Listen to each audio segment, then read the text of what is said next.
And welcome. It is Frankie, the ex-con, the naked truth you deserve to know. I'm Frankie Boyer. He's GC Brown, noted author, award-winning author of the book Sniff, uh, entrepreneur of a coffee company he founded in prison. We will tell you all that story. We have so much more. This is episode 4, and we're going to talk about sex. And GC, this is the question. How is it possible you're 33 years of age and to be locked up at 33 years of age is tough?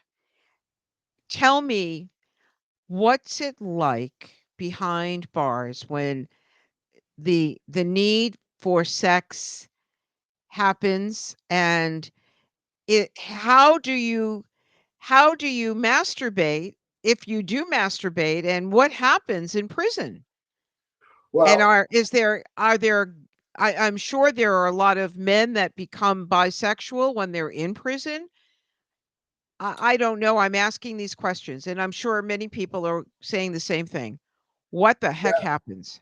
So you'd be surprised at how many actual men end up sleeping with men. It's crazy. Yes. I mean, you go in. A lot of these guys go in, young guys, um, and it should be said, Frankie, the 20 years that I got, that's a pretty normal sentence. If not higher, you're with guys that got 20, 30, 40, 50 years, 60 years, lifetimes, multiple lifetimes without parole. 10 years. 10 years, you're lucky in the feds. People used to say all the time, well, you're lucky if you can get 10. You're lucky if you can get 10. You're lucky if you can get 10. So guys go in, you go in young, you go in 19, 18, 33 like I did. The same wants and desires you've always had. The hormones just don't shut off at the door. You still have Right. them.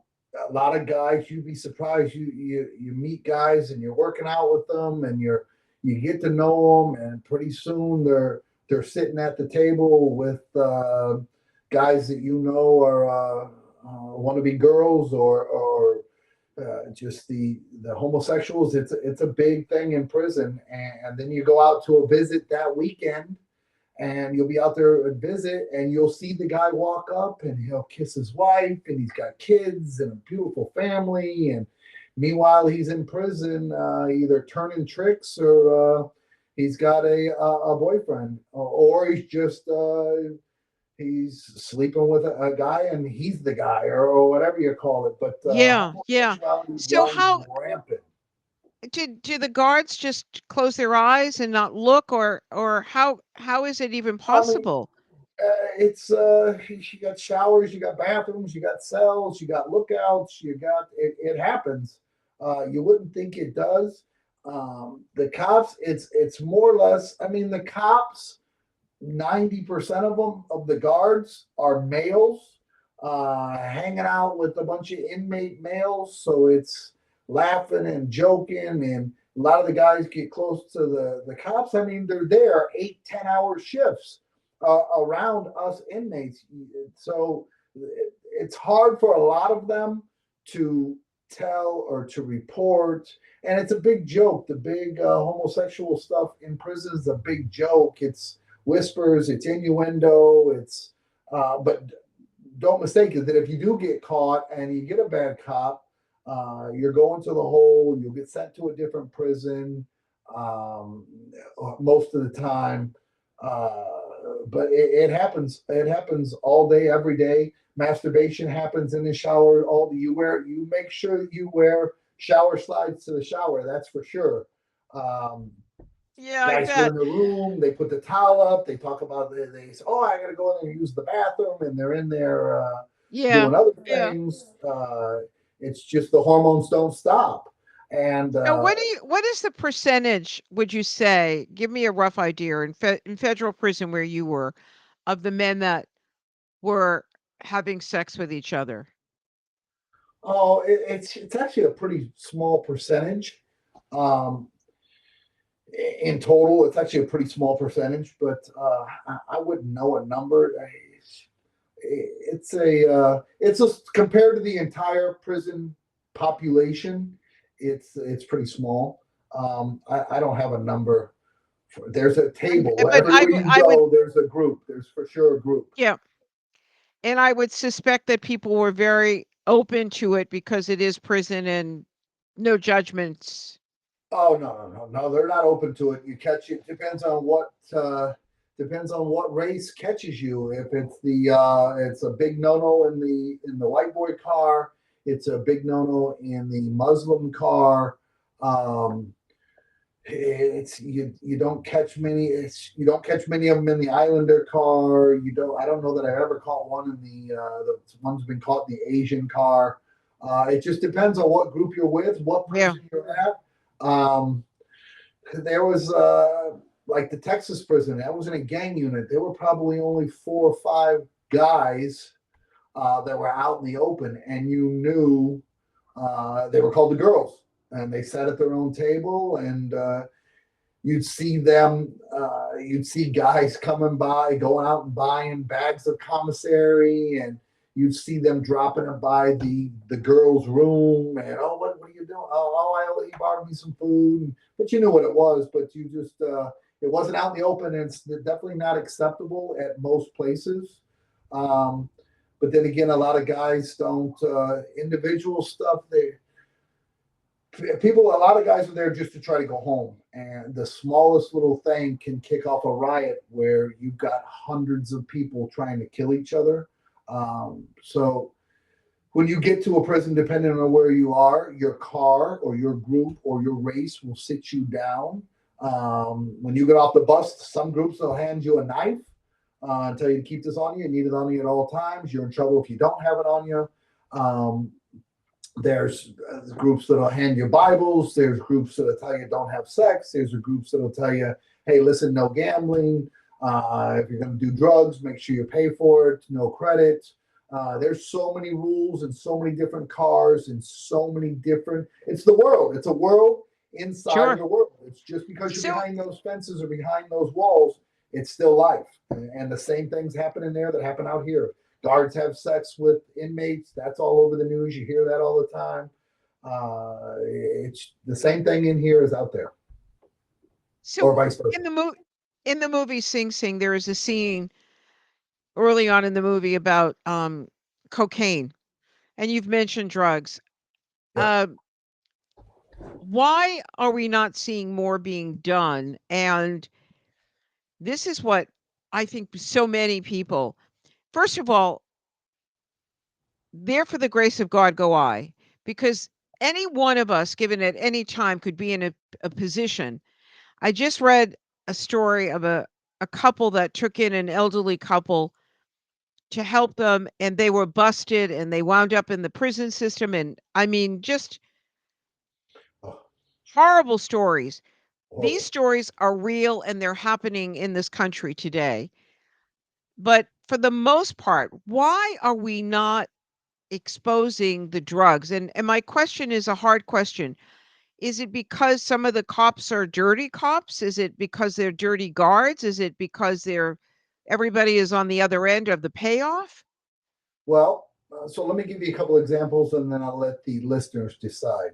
So, a cell phone on the street that a cop, an individual, a family member, you or I could walk in and spend $100 on, that can be brought into the prison and sold for no less than 1,500.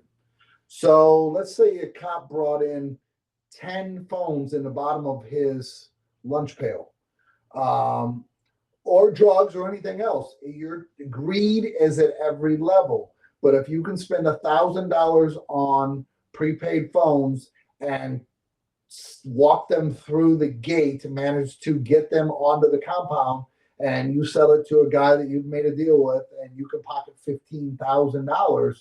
I mean, greed prevails most of the time. Um, I didn't get into much while I was in prison, but I did get involved in a few non-drug related things. And I actually, there was a CO that used to bring 4 cartons of cigarettes a week for $500 a carton. You'd buy what, 70, $80, and he'd pocket $2,000. And those cartons of cigarettes would then get moved to the next group for $1,500 a carton. That group would break them down, and it would be two or three Wow. hundred dollars per pack. People would buy them, spend $200 or $300 per pack. Those guys would break those down into five, what they call pinners. So they'll break a cigarette down into 5 cigarettes and sell those for $5 a piece. So a cigarette was actually $25. And you figure out how many of those Gosh. are in a, yeah. So that's the way that breaks down. Phones, $100. Those are $1,500 or more. During COVID, they were bringing in phones, and it was $5,000, $6,000. I know a Gosh. guy that paid $10,000 for a cell phone that was So a crazy. regular So why is this off-brand smartphone. why why are we seeing this allowed? Why has there not been efforts to curtail the Oh, greed, there, and or there is is. there? There has been. I was at a couple of different institutions, and cops got walked off the compound. I know a cop right now that, oh, he's probably out by now, but he got 18 months. He got wrapped up in Miami, bringing stuff in through the one of the work programs and bringing in phones for years. But he did 18 months. Um, he lived in a really nice house. And the reason I know this kind of stuff is because it came out in the papers. He lived in a way above his salary means, a $500,000 boat, a $600,000 or $700,000 home, cars, trucks. He'd been doing it for years. He got caught. He did 18 months. So how much of that stuff they got back, I don't know. But greed is at every level. There's no. They bring in the dirty magazines. Talk about masturbation. They bring in the dirty magazines that you pick up. I don't even know where they sell them. Say they sell them at 7-Eleven or some of these little convenience stores. And what can they be? 15, $20. They bring those in, and that's a $2,500 magazine. A guy will buy it, the full color magazine for $2,000, $2,500. He'll take that. He'll get with the guy working in either recreation or the library somewhere. There's a copier, and he'll pay the guy, hey, listen, make me 150 black and white pages of every page in this magazine. And then they run around and sell. They'll put clear tape. They'll cover the entire piece of paper in clear tape, and which makes it showerproof, and then sell them to the guys for $5 or $10 a piece, or 5 or 10 fish. And then guys, they're called shower picks. And those are all over. So that magazine turns out to produce 5, 6, 7, $8,000 for a little $15, $20 magazine that you buy at a convenience store. So it's greed at every level. It's money made at every level. Just because you put a bunch of hustlers in federal prison doesn't mean the hustle stops. There's still a lot of Yes. these guys were used to making millions and millions of dollars. You're talking about the federal system. So when they get to prison, they still got the same $1 million hustle minds. So they're gonna make money, and they're gonna get close to the cops, and they're gonna work their angles, and the cops are going to fall for it. Some cops get away with it. Most cops get away with it. Some get busted. But the money's never going to stop. Greed's never going to stop. They're not going to stop the drugs. They're not going to. They throwing stuff over the fence. They got drones now. When I first came to prison, drones weren't out. When I got to Pennsylvania, at a load, there used to be a package come in every couple of 3, 4 days, and they drop it on third base. They would drop it on the softball field on third base. There'd be 2 feet of snow outside, and the package would come in, and the drone would drop it right over the top of third base. Guys go out at that rec move in the morning, especially during winter at 5:45. It's still dark out. They pick that bag up. It'll have drugs. It'll have cell phones. It'll have magazines. It'll have cigarettes. It'll have everything you can think of. They'll put it in their gym bag, and they'll walk it back in the unit. And then that stuff all gets busted up and sold throughout the entire prison. So it's so hard for all of us listening to this to see the reality. And this is why, what will it take for a coast to coast rehabilitation for prisons from one end to the other? What would it take, in your opinion? You've been in the Well, system almost 17 years. I What would thought you about it. like what would you like to see happen to change the way business is done today? Well, you're talking about a couple of different things. The greed and the drugs and that kind of stuff's not going to stop. No matter, inmates are pretty. I'll give you an idea really quick, and then I'll come back and answer your question. Guys used to make leather purses. There's a leather program. There's programs that you can go out and do at recreation. Guys used to make leather purses with zippers along the bottom or backpacks or whatever it might be. They used to send them home in a box, and then they'd get there, their family would get them, they'd load it up with all kinds of stuff, and they put person does not live here. They'd ship that stuff right back to the prison. And so the guys would get called down the rec, hey, your package, nobody lives at that address. Rebox it up and bring it back to me, and your counselor will send it back out again. Meanwhile, it's loaded down with heroin, cocaine, marijuana, cell phone, everything you could think of. So Yeah. those that got caught at a lot of different places, so they had to watch out for that. But they'll figure the next way out. It's coming in. But what I would do is, I personally, what I would like to see happen. A lot of guys won't like that I say this. It needs to be a boot camp, because what I learned in prison, what changed my life that I never had before, and a lot of these guys have never had, I never had a routine. So I never had a spot to be. My life was constant chaos. So I made it work. What I learned in prison that I was missing was routine. I didn't have a routine. Prison forces you to get a routine, or the time you're not going to do the time's going to do you. So I would teach guys that. I would turn it into a boot camp instead of selling. To give you an idea, and I think you and I have spoken about this before, Frankie, you can buy 7 protein bars a week. That's all you're allowed to buy. This is at every single prison. They'll sell, some places have the protein shakes, some have the protein bars, whatever it might be. You can buy 7 of those, so one a day.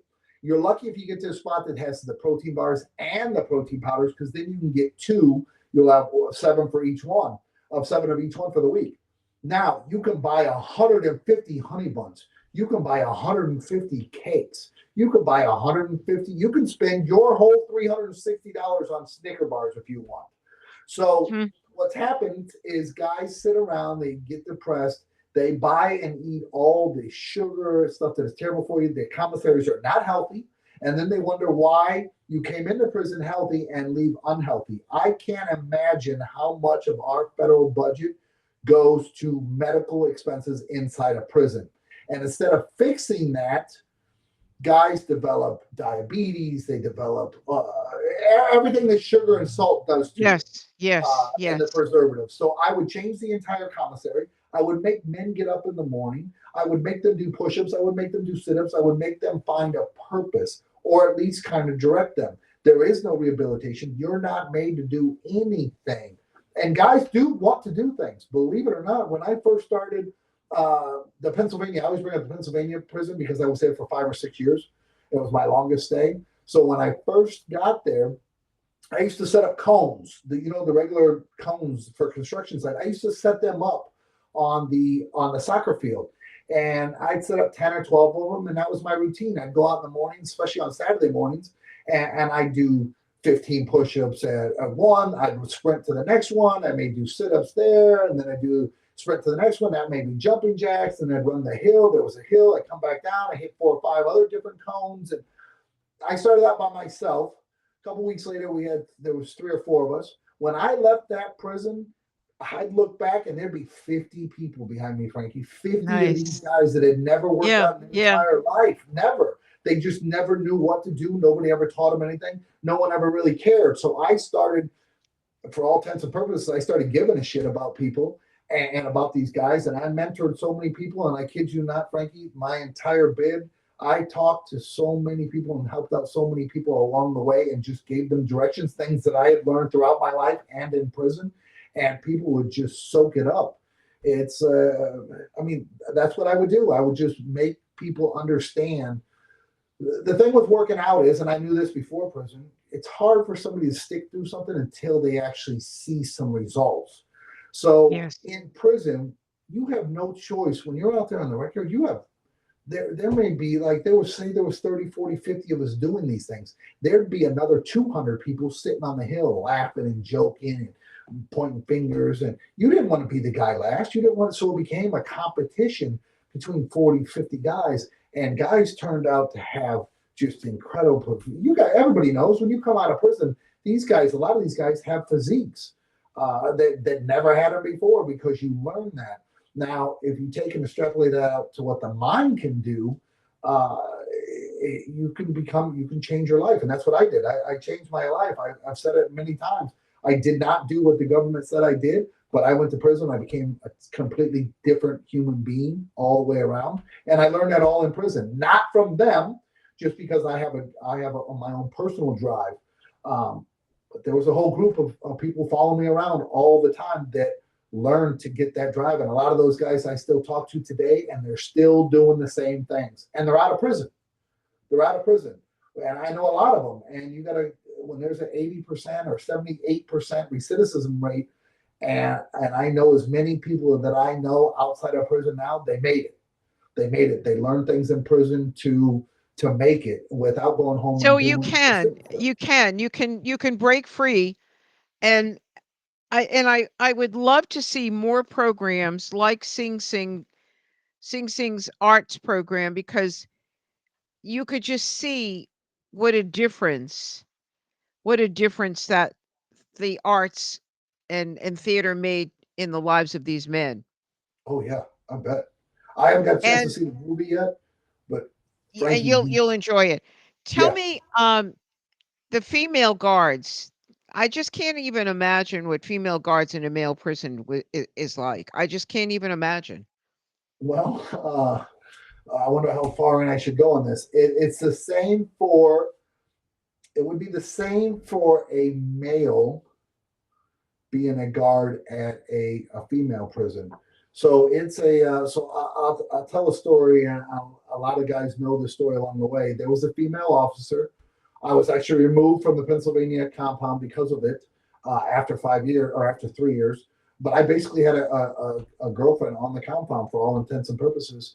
Um, I mean, she had a bad home life. In a relationship that wasn't good, and just in prison, men, when there's a female guard, men are going to be men. Men are just, I mean, you're going to show out. You're going to try to be the best man in her peripheral. Period. Of So I course. ended up being in charge of our car, of the independent car. So let me tell that story. So I used to get called. I was a big guy. I used to get called to the yard all the time. There's this problem. This problem. Just come stand with us and make sure that there isn't a problem. On and on and on. This happened. This went on for a long time. And finally, I just got fed up of being called out for their BS. Guys are doing drugs and not paying their bills, and guys are disrespecting other cars or other groups. And it's just all the stuff that happens in prison. This guy cut in front of me in line, and he borrowed a soup and didn't pay it back, all the stupid stuff. So I finally got tired of being called out. So one day I said, listen, you guys that are running this car, you guys are done. I've had it. Don't call me out here anymore. Um, I'll take over this until you guys find somebody. They didn't have anybody that was running the car. They were waiting on somebody that supposedly was headed there that just never showed up. Um, so I said, listen, I'll agree. I'll take care of this car. I'll keep us out of riots. I'll keep us out of all the BS. These are the things that I expect. And no drugs. If you're going to do drugs, don't be. You can't tell anybody they can't do drugs in prison. You can tell them they can't have sex. You can tell them that kind of stuff. But you can't tell people they can't do drugs. And you can't tell people how to live. So that turned into, listen, I'm going to keep us out of riots. We never went back out. So I ended up having the car for the next 3.5 years. We never got into one more fight, never got into one more riot. We were never called back to the yard again. But I took the group underneath of my wing, and we just did the right things. So, but getting back to the other, I was a leader on that compound. So I was in and out of wreck all the time. And the officers knew that I was kind of in charge of the independent car. So that turned into the female officer coming down to all the softball games, turned into lots of conversations. I go back to my unit one day. My job had been changed at that particular time. I was working in the library. I go back and it comes out on the sheet that night that my job had been changed. I've been moved to rec. And normally, when you get moved, you know you're being moved. You ask to be moved, or you get a cop out filled out. You take it to your counselor and say, "Hey, I want to get moved to rec." So, long story short, this female officer had me moved to her unit or her under her control. That turned into she used to sit next. Poker was illegal in prison. You're not supposed to play poker. So we had a poker game at the rec yard. This female officer used to sit next to me from 5 o'clock at night, not do her job, from 5 o'clock at night till 8 o'clock at night. I'd be playing poker at the table. She'd be sitting right next to me for three W- straight hours. Now she may get up and go do something, Wow. get back Wow. and sit. They used to bring out This is college. so intriguing. We are Oh, going to oh, we're going to get more into you in this guard. Trust me. We have so much more to yeah. uncover with CG Brown, GC Brown Sniff and gcbrownbooks.com for more about his books. We will continue next time. This has been another episode of Frankie and the Ex-Con, the naked truth you deserve to know. Thanks for listening. Make it a great day. And as always, smile.